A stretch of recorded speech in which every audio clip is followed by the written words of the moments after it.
Okay students, तो आज जो हमारा चैप्टर हम लोग पढ़ने वाले हैं वो है सेट्स। आप देख ही सकते हैं ये सेट्स है और ये न्यू सिलेबस पर बेस्ड है 9th क्लास के लिए महाराष्ट्र स्टेट बोर्ड का। और सबसे पहला जो टॉपिक जो है सेट्स के अंदर में वो है सेट्स ही। मतलब आपके मन में ये डाउट आएगा कहीं ना कहीं पे कि ये सेट्स है क्या, होता क्या है। तो आपकी टेक्स्ट बुक के अकॉर्डिंग ये जो सेट्स है उसकी डेफिनेशन जो दे के रखी हुई है बुक के अंदर में आपके, वो है if we can definitely if we can definitely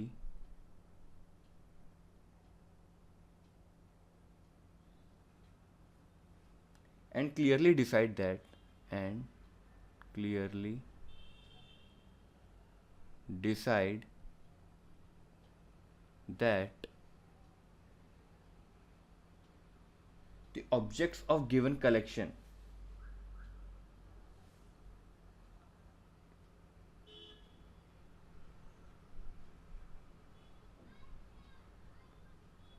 of given collection, then that collection is called a set. Then that collection is called as set. इसका मतलब क्या है कि हम लोग एकदम क्लियरली और डेफिनेटली, मतलब एकदम क्रिस्प वे में अगर हम समझा सकते हैं, किसी चीज़ को बाइंड कर सकते हैं, तो उसको हम सेट कहेंगे। अदरवाइज वो सेट नहीं होगा। जैसे कि मान लीजिए मैं आपको कुछ एग्जांपल दूंगा यहाँ पर, उन एग्जांपल से आपको और भी अच्छे से क्लियर हो जाएगा। सपोज कीजिए अगर यहाँ पर मैं बोलता हूँ स्टूडेंट्स, तो स्टूडेंट्स ये एक बहुत वेग सी टर्म हो गई यहाँ पर। ये बहुत ही वेग सी टर्म क्यों हो रही है? क्योंकि स्टूडेंट्स कौन से स्टूडेंट्स, किधर के स्टूडेंट्स यहाँ पे डिफाइन नहीं हो रहा है। बट अगर मैं यहाँ पे लिख देता हूँ स्टूडेंट्स, इसकी जगह मैं दूसरा एग्जांपल लेता हूँ और मैं यहाँ पे लिख देता हूँ students of your school and your class, तो यहाँ पर एकदम डिफाइन हो रहा है। तो एक तरह से मैं इसको, मतलब ये बहुत अच्छा एग्जांपल नहीं है बट स्टिल अब आपको आइडिया लग रहा होगा कि यहाँ पर डिफाइन हो रहा है। अगर आपकी क्लास में सपोज कीजिए 50 स्टूडेंट्स हैं या 70 स्टूडेंट्स हैं, तो आपको पता है केवल और केवल यहाँ पर उन्हीं स्टूडेंट्स की बात हो रही है, सबकी बात नहीं हो रही है, इन जनरल टर्म में बात नहीं हो रही है। जैसे कि मान लीजिए, अगर जैसे मान लीजिए एक और एग्जांपल देता हूँ, अगर आपको मैं बोल देता हूँ नंबर्स,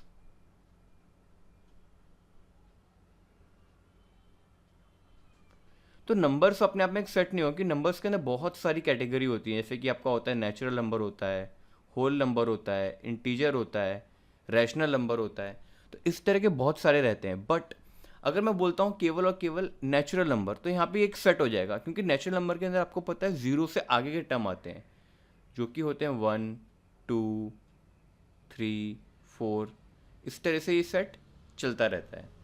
तो सेट को जो रिप्रेजेंट करने के हमारे पास में है दो मेथड्स होते हैं। और तो इनमें जो पहला मेथड हमारे पास में है वो है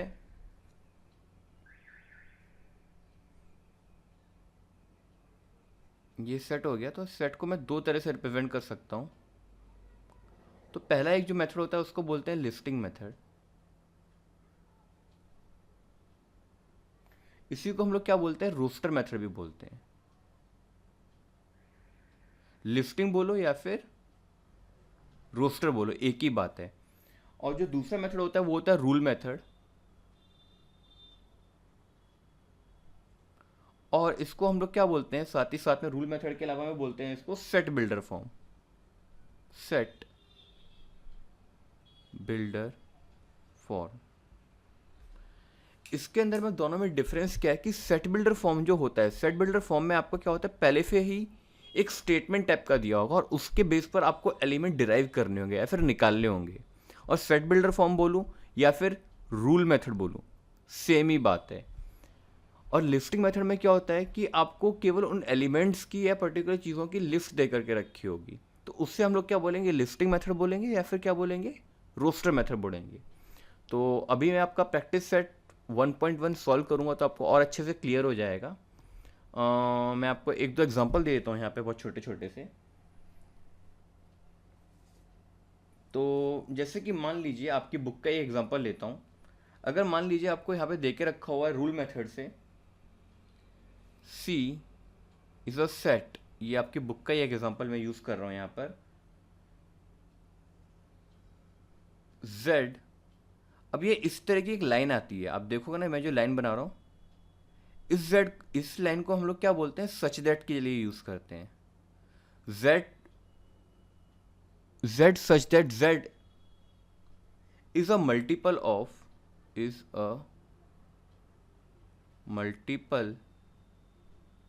five and is less than 30 and is less than 30। एक और बात जो ध्यान में रखने की है वो ये है कि ये हम जब भी सेट रिप्रेजेंट करेंगे तो ये करली ब्रैकेट आएगा ही आएगा। अगर ये जो करली ब्रैकेट आप देख रहे हैं यहाँ पर, अगर ये नहीं है इसका मतलब वो सेट नहीं है, या फिर आपके मार्क्स कट हो सकते हैं एग्जाम में अगर आप ये करली ब्रैकेट नहीं लगाएंगे। तो ऑलवेज रिमेंबर कि आपको ये करली ब्रेसेस या करली ब्रैकेट यूज़ करना ही करना है सेट रिप्रेजेंटेशन के लिए। जहाँ ये आ गया मतलब कि वो एक सेट है। और ये जो मैंने सिंबल बनाया है इसका मतलब होता है सच दैट के लिए हम लोग इसको यूज़ करते हैं। z is to z such that z is a multiple of 5 and is less than 30।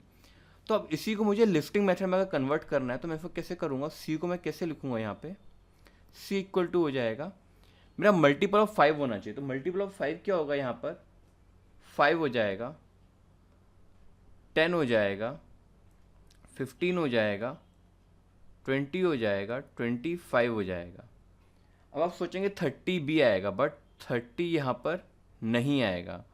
क्यों नहीं आएगा 30 यहाँ पर, उसके पीछे लॉजिक ये है कि यहाँ पर अगर आपका स्टेटमेंट आप देखते हैं, ये जो लिखा है यहाँ पे लिखा है लेस देन 30 लिखा हुआ है, लिखा है लेस देन 30, तो 30 के इक्वल ही हो गया अगर 30 मैं लिखता हूँ, तो इसके लिए 30 नहीं आएगा, इतने एलिमेंट आएंगे यहाँ पर। और बहुत ही कॉमनली एक सिंबल और यूज होता है यहाँ पर, उसके बाद हम अपने प्रॉब्लम सॉल्व करना स्टार्ट करेंगे। तो बहुत ही कॉमनली जो यूज्ड होता है सिंबल वो होता है ये वाला, कुछ इस तरह का। इस सिंबल का जो नाम है उसको हम बोलते हैं एप्सिलॉन। बट यहाँ पे जो इसका मीनिंग है हम लोग जहाँ भी यूज़ करेंगे वो होता है, इसका मीनिंग हम जो सेट्स में यूज़ करते हैं वो होते हैं बिलोंग्स टू के लिए।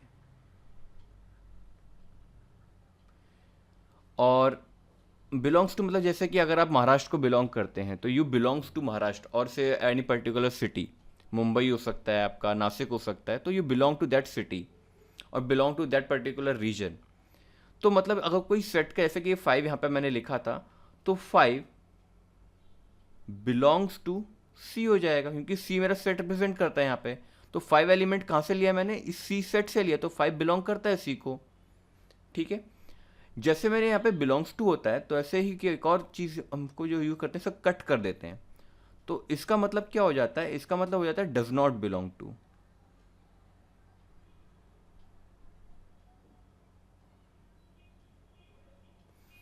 और यही सब जो मैं कॉन्सेप्ट्स यहाँ पे यूज़ कर रहा हूँ, ये जैसे कि मैंने आपको अभी बिलोंग्स टू बताया, डज नॉट बिलोंग्स टू बताया, अभी थोड़ा नया है, थोड़ा सा आपको प्रॉब्लम होगा, बट हम ये वाली एक्सरसाइज जब सॉल्व कर लेंगे तो आपको ये कॉन्सेप्ट बहुत अच्छे से क्लियर हो जाएगा। चलिए हम लोग अपना प्रैक्टिस सेट स्टार्ट करते हैं और देखते हैं हमारा फर्स्ट क्वेश्चन क्या गिवन है हमको।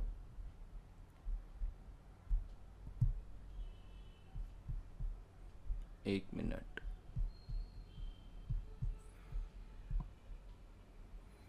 तो हमारा फर्स्ट सेट जो बोल रहा है यहाँ पे, अब देखिए आपको यहाँ पे क्वेश्चन में क्या गिवन है। क्वेश्चन में बोल रहा है राइट, ये आपकी बुक का क्वेश्चन है बाय द वे, और इस क्वेश्चन में क्या बोल रहा है, write down the following sets in roster form. अभी हम लोगों ने देखा था कि दो तरह की फॉर्म होती हैं, एक अपनी होती है रूल मेथड और दूसरा होता है रोस्टर मेथड।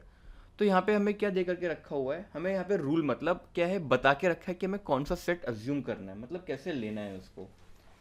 तो अभी अगर मेरे को ये सेट ऑफ इवन नंबर्स है, तो सेट ऑफ इवन नंबर्स क्या होता है, इवन नंबर वो होते हैं जो 2 के मल्टीपल होते हैं, राइट। दो तरह के नंबर को पता है, even number and odd number.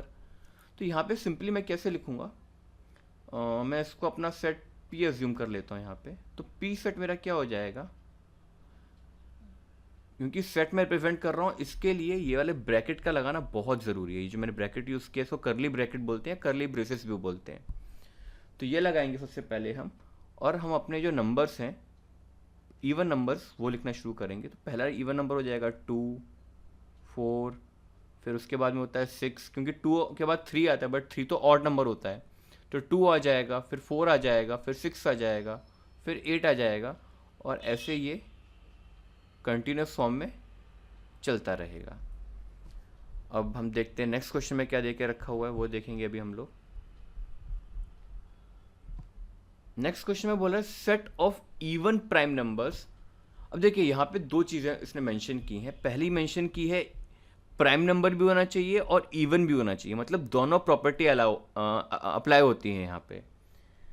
तो अगर हम चेक करें, पहले तो हमको इवन नंबर पता होने चाहिए। इवन नंबर क्या होता है आपको पता ही है, जो 2 से डिवाइड हो जाते हैं। जैसे कि मान लीजिए ये रफ वर्क मैं आपको बता देता हूँ मैं यहाँ पर, जैसे 2, 4, 6, 8, 10 और इस तरह से चलता रहता है।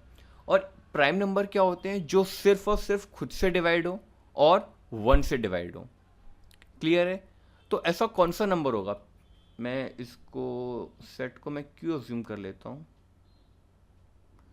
तो मेरा जो ऐसा नंबर होगा, पहला नंबर होगा 2, और 1 से लेकर 50 तक अगर आप चेक करेंगे तो प्राइम नंबर भी केवल और केवल एक 2 ही है, क्योंकि इस 2 के बाद जो प्राइम नंबर आता है, अगर मैं प्राइम नंबर देखूँ यहाँ पे प्राइम नंबर, तो प्राइम नंबर जो होंगे वो कौन कौन से होते हैं मेरे, 2 होगा, 3 होगा, 5 होगा, 7 होगा, 11 होगा, 13 होगा, 17, 19, और ऐसे अगर आप चेक करते जाएंगे आगे आगे भी तो आपको पता लगेगा कि कोई भी एक ही ऐसा नंबर आ रहा है जो इवन भी है और प्राइम भी है 1 to 50 में, क्योंकि यहाँ पर हमें क्वेश्चन में स्पेशली मेंशन किया है 1 to 50 ही चेक करना है और कुछ नहीं। तो वो एक नंबर जो हो जाएगा वो मेरा हो जाएगा 2, राइट। अभी हमारा जो आता है वो आता है नेक्स्ट क्वेश्चन। नेक्स्ट क्वेश्चन देखते हैं, set of negative integers. Negative integers आपको पता है 0 से लेस जो होते हैं उन्हें हम क्या बोलते हैं, नेगेटिव इंटीजर्स बोलेंगे। तो ये वाला सेट की जो वैल्यूज़ आनी शुरू हो जाएंगी वो किस तरह से रहेंगी, वो कुछ ऐसी रहेंगी, -1, -2, -3, -4, और इस तरह से ये चलता रहेगा। नेक्स्ट क्वेश्चन बोल रहा है 7 बेसिक साउंड्स ऑफ सरगम। तो आपने ये पता होगा मैं आई गेस, और आपने कई सारे शो भी देखे होंगे, आजकल रियलिटी शो बहुत आते रहते हैं। तो ये जो अपने 7 सुर हैं जो डिफाइंड है, मतलब 7 होते हैं by the way, I hope आपको पता हो ये बात। और तो सबसे पहला सुर जो आता है सा, रे, गा, मा, प, ध, नी। अब अगर आप इनको काउंट करेंगे तो आपको एक बार चेक भी कर लेते हैं इसको, ये 7 हो रहे हैं कि नहीं हो रहे हैं। 1, 2, 3, 4, 5, 6, 7। तो यहाँ से मुझे पता लग रहा है कि यस, मेरा आंसर जो है वो राइट है। नेक्स्ट अभी हम देखेंगे यहाँ पर, अब हमें यहाँ पे क्या है कि वो क्वेश्चन ओवर हो गया फर्स्ट क्वेश्चन, और सेकंड क्वेश्चन पर हम लोग मूव कर रहे हैं। अब यहाँ पर बोल रहा है कि जो फॉलोइंग सिंबॉलिक स्टेटमेंट देके रखे हैं उन्हें मैं वर्ड में लिखना है। तो अभी मैंने आपको बताया था कि ये वाला जो सिंबल है इसका नाम होता है एप्सिलॉन, बट इसको हम लोग यहाँ पे यूज़ करेंगे बिलोंग्स टू के लिए। तो इसको सिंपली हम लोग लिख सकते हैं, इसका अगर मुझे आंसर लिखना हो तो हम लोग लिख सकते हैं 4/3 belongs to set Q. Similar way में नेक्स्ट क्वेश्चन में वही करेंगे, -2 जो लिखा है बस उसी को वर्ड फॉर्मेट में कन्वर्ट करना है। तो -2 डज नॉट बिलोंग्स टू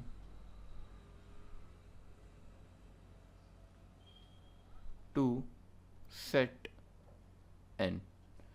वैसे आपको पता होगा लेकिन मैं फिर भी बता देता हूँ कि एन यहाँ पे मतलब क्या रिप्रेजेंट कर रहा है, सेट ऑफ नेचुरल नंबर्स को हम लोग यूज़ करते हैं कैपिटल एन से।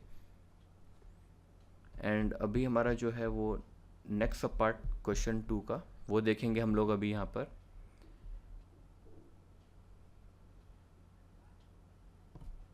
अब देखिए मैंने आपको बताया था यहाँ पे ये जो लंबी सी आपको लाइन दिखाई दे रही है, ये वाली जो लाइन है उसे हम क्या बोलते हैं, सच दैट। तो इसको मुझे अगर वर्ड फॉर्मेट में लिखना है तो मैं कैसे लिखूंगा इसको, P is a set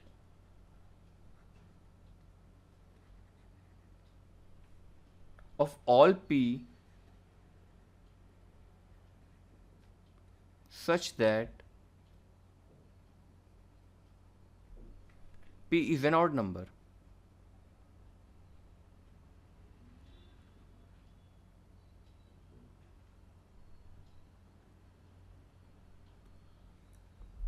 I hope आपको ये सारे कॉन्सेप्ट क्लियर हो रहे होंगे, और इन केस कहीं कुछ डाउट जाता है, कुछ भी होता है, तो आप मुझसे कमेंट सेक्शन में पूछ सकते हैं, मैं कोशिश करूँगा आपको रिप्लाई करने का। अब यहाँ पर एक बहुत ही जनरल क्वेश्चन पूछा है, वो ये पूछ रहा है कि राइट एनी टू सेट्स, कोई भी दो सेट लिखने हैं लिस्टिंग मेथड से और रूल मेथड से।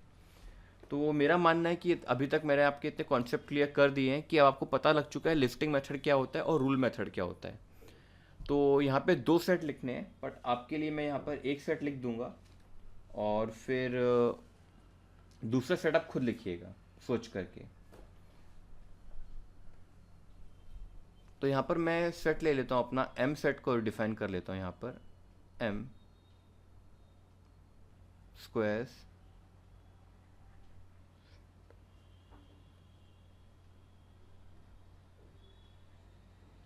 स्क्वायर्स ऑफ फर्स्ट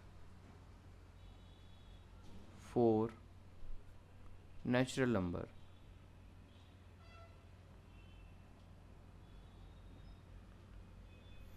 तो अभी मैं अगर इसको रिप्रेजेंट करना है मेरे को, तो मैं इसको अभी रिप्रेजेंट कर रहा यहाँ पर। मैं इसको पहले रिप्रेजेंट करूँगा लिस्टिंग मेथड से, या लिस्टिंग फॉर्म में बोल सकते हैं आप।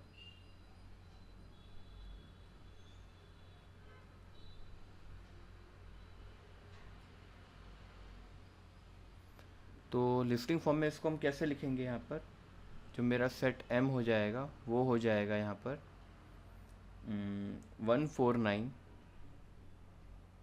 1, क्योंकि 1 का स्क्वायर 1 होगा, 2 का स्क्वायर 4 होगा, 3 का स्क्वायर 9 होगा एंड 4 का स्क्वायर 16 होगा। मैं 16 तक ही क्यों जा रहा हूँ, क्योंकि मैंने खुद ही डिफाइन किया है यहाँ पर फर्स्ट 4 नेचुरल नंबर। तो इसके लिए मैंने पहले 4 नंबर का यहाँ पे ऐसे लिया है। ये वाला जो था मेरा रूल मेथड हो गया और ये वाला मेरा लिस्टिंग फॉर्म हो गया। अभी हम लोग मूव करेंगे अपने नेक्स्ट क्वेश्चन की तरफ।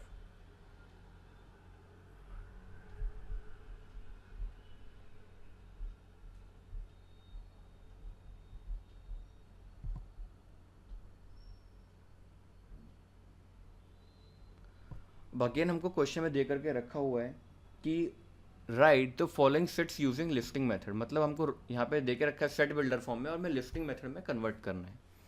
अब आप काफ़ी हद तक समझ चुके हैं, तो मैं यहाँ पर इसको यूज़ करता हूँ। अब मैं इसको फिर से एम सेट एज्यूम कर लेता हूँ, और एम सेट के लिए अब आपको all the months in Indian solar system के अकॉर्डिंग लिखने हैं। तो जो अपने मंथ होते हैं वो इस तरह से होते हैं, चैत्र होता है एक, आप एग्ज़ाम के लिए स्पेलिंग याद कर लीजिएगा क्योंकि एग्ज़ाम में क्वेश्चन शायद आ जाए। वैसाख होता है, वैसे भी हमको अपने इंडियन हेरिटेज के बारे में पता होना चाहिए। उसके बाद थर्ड जो मंथ होता है ज्येष्ठ होता है। नेक्स्ट जो आता है अशदा आता है, शायद मेरा प्रोनाउंसिएशन इतना अच्छे से ना हो पा रहा हो, बट आई होप समझेंगे उस चीज़ को आप। श्रावण होता है,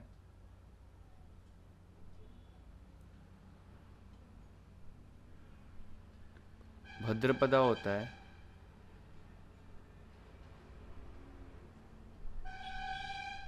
अश्विनी होता है। ये काफ़ी बड़ा क्वेश्चन हो जा रहा है क्योंकि ये नाम थोड़ा याद रखना थोड़ा डिफ़िकल्ट है। कार्तिका होता है,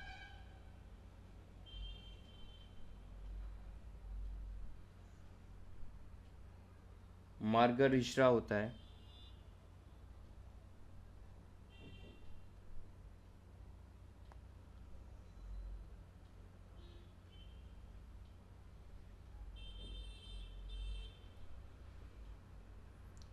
पॉस होता है, पूस भी बोलते हैं कुछ लोग पॉस बोलते हैं।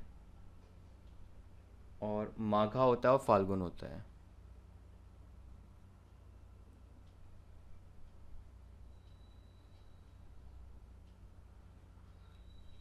तो ये हमारा हो गया all months in Indian solar system का।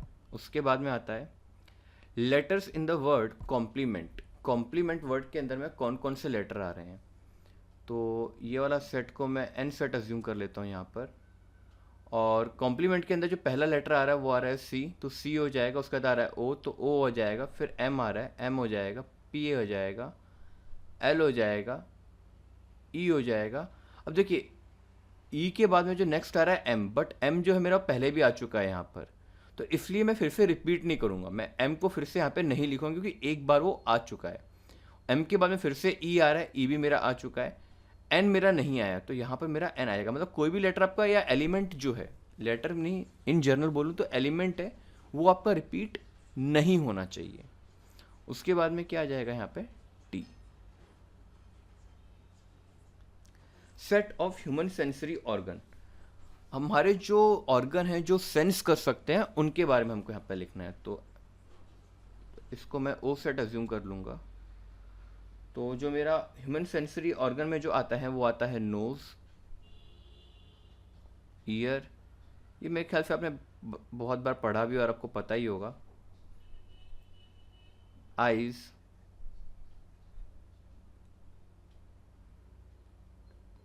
टंग,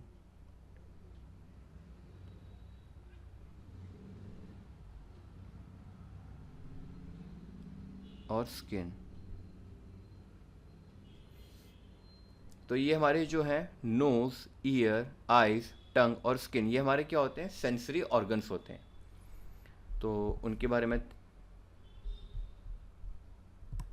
था ये। अब सेट ऑफ प्राइम नंबर्स, अभी थोड़ी देर पहले मैंने आपको एक्सप्लेन किया था कि प्राइम नंबर्स क्या होते हैं। तो यहाँ पर बोल रहा है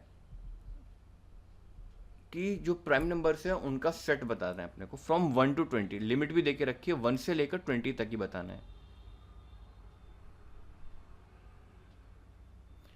तो जो मेरे प्राइम नंबर आएंगे 1 to 20 के बीच में, वो आएंगे, मैंने आपको पहले एक्सप्लेन किया था, 2, 3, 5, 7, 11, 13, 17, 19।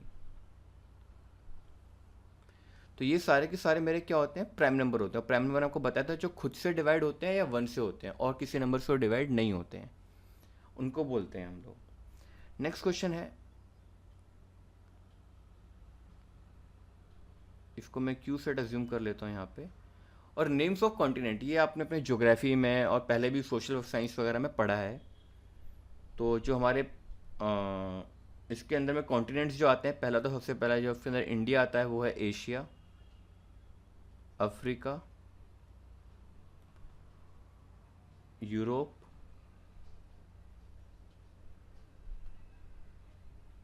साउथ अमेरिका,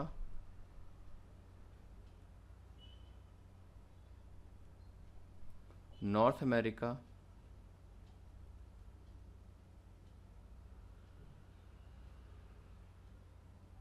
ऑस्ट्रेलिया,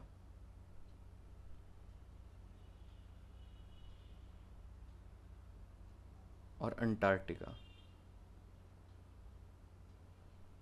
ये भी क्या है, 7 है। अब काउंट करके चेक कर लीजिए, 1, 2, 3, 4, 5, 6, 7, 7 हो गए। तो इतने ही हमारे कॉन्टिनेंट हैं वर्ल्ड में, अर्थ पर।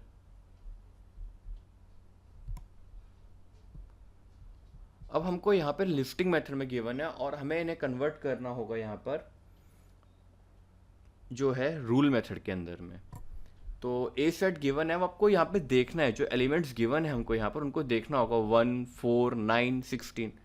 तो अगर आप ध्यान से देख रहे हैं तो आपको पता लगेगा कि ये सारे के सारे स्क्वायर हैं। जैसे 1 का स्क्वायर 1, 2 का स्क्वायर 4, 3 का स्क्वायर 9, 4 का 16, 525, 636, 749, 8 का स्क्वायर होता है 64, 9 का स्क्वायर होता है 81, 10 का 100। तो मतलब 1 to 10 हमको सारे स्क्वायर दे करके रखे हुए हैं, तो इसी को हमको लिखना होगा यहाँ पे। तो इसको हम लिखेंगे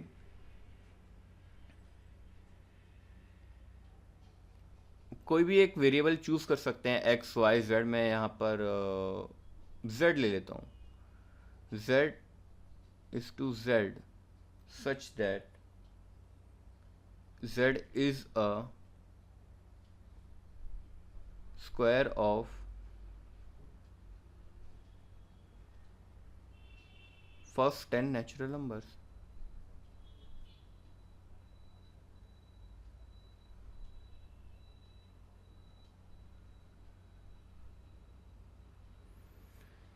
या फिर अब इसको, और एक आंसर ये हो गया जो मैंने अभी आपको बताया यहाँ पे, और दूसरा एक और ऑप्शन मैं दे रहा हूँ यहाँ पर आपको। ये आपको बहुत सारी जो रेफरेंस बुक होती है उनमें भी देखने को मिलेगा। तो दूसरा आपको इसी चीज़ को कैसे लिख सकते हैं हम लोग, इसको लिख सकते हैं z is to z such that every element of z equals to n square and n belongs to capital N। और आपको बताया था मैंने, कैपिटल N जो होता है यहाँ पे, जो कैपिटल N आ रहा है मेरा, वो क्या होता है, नेचुरल नंबर होता है। तो capital N square capital N where, अब मुझे n की भी लिमिट डिफाइन करनी पड़ेगी। तो n कहाँ से लेके कहाँ तक लेना है, तो वेयर 1 लेस देन और equal to n greater than और इक्वल टू 10। ये मेरा डिफाइन हो गया। नाउ हमारा नेक्स्ट सब क्वेश्चन की तरफ हम लोग मूव करेंगे।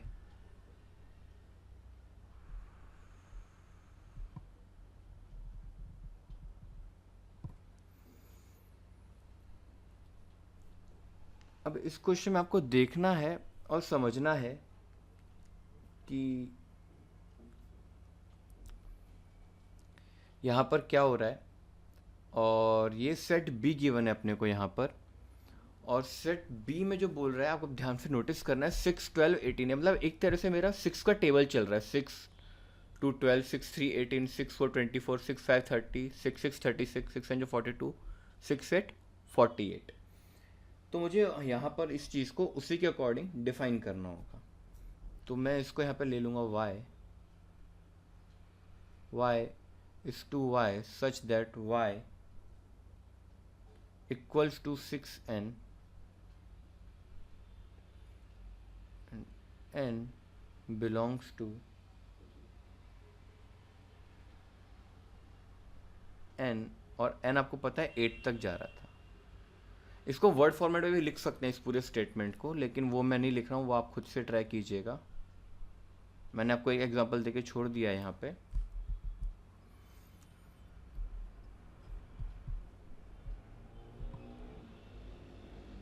सेट सी अभी हम देखेंगे यहाँ पे। तो यहाँ पे बोल रहा है, लिखा हुआ है, तो ये जो मेरा लेटर हो रहा है यहाँ पर, x is to x such that x is a letter of word, is a letter of word, smile और माइल्स। वैसे अगर आप यहाँ पे स्माइल भी लिख के आ जाएंगे तो भी चलेगा, माइल लिख के आएंगे तो भी चलेगा, दोनों लिखेंगे तो भी चलेगा, इतना कोई हार्ड एंड फास्ट रूल नहीं है। अब इस डी सेट को मुझे डिफाइन करना है। तो डी सेट मेरा क्या हो जाएगा यहाँ पर, ये हो जाएगा मेरा, मैं इसको चाहूँ तो ऐसे लिख सकता हूँ, x is to x such that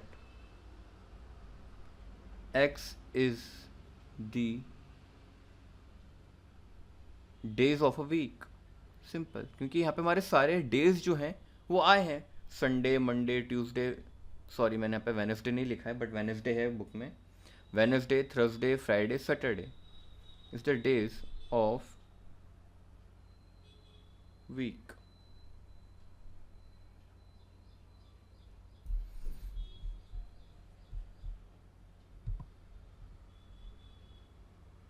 और ये हमारा इस प्रैक्टिस सेट का लास्ट क्वेश्चन है, लास्ट क्वेश्चन का लास्ट सब पार्ट है।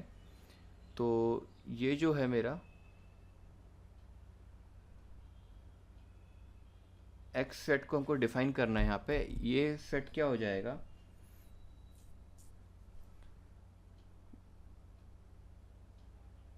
y is to y is a letter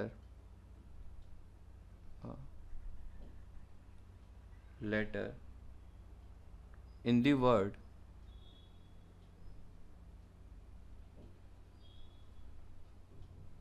eat और टी।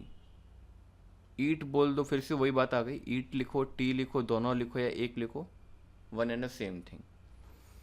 तो ये मैंने आपको पूरी एक्सरसाइज प्रैक्टिस सेट जो था 1.1 सॉल्व किया है। नेक्स्ट वीडियो जो मैं डालूंगा फिर 1.2 सॉल्व करूंगा, और इस तरह से मैं आपके सारे वीडियोस अपलोड करूंगा। वीडियो को लाइक कीजिए, कमेंट कीजिए, और प्लीज़ अच्छा लग रहा है तो सब्सक्राइब कीजिए। Thank you.